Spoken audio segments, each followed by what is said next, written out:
It was not business as usual for the few taxi and tour operators who stood by hoping for a job outside the 4th Street Tourism Village.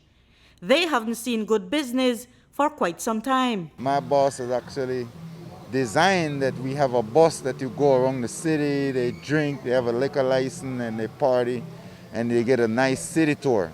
You know, and that's usually probably sometimes he'd have 4 or 5 of those trips for the day. Today he only have one trip with half a bus. It's just a little, probably about 2% of the people coming off that actually sees the local market, you know, and that stops us because a lot of people still don't have a job.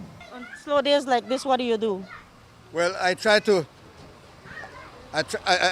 interact with the tourists and try to get my sales, but that's been becoming a little problem as well because you know the pandemic is here. We can't really deal with the tourists like we want to. I didn't make any money today, but maybe later on in the day, maybe something comes in. Director of Cruise Tourism at the Belize Tourism Board, Noriko Gamero, agrees that the industry is off to a slow start so far. We've had a very slow restart, Marion. I think what we are used to seeing in comparison to what we're seeing now, it's night and day. The amount of tour operators that we had before are still not at the numbers where we once operated in 2019, wherein we were at our peak of over 1.2 million passengers. So the slow restart is there. The tour operators are slowly coming back on board.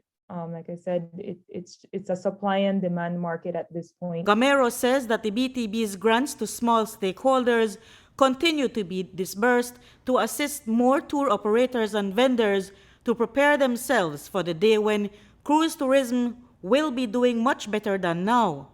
Hopefully, that day is not too far off, with more ships promising to dock in our harbor in November. We continue to offer the grant program to try to get more operators to become active and try to get them operational.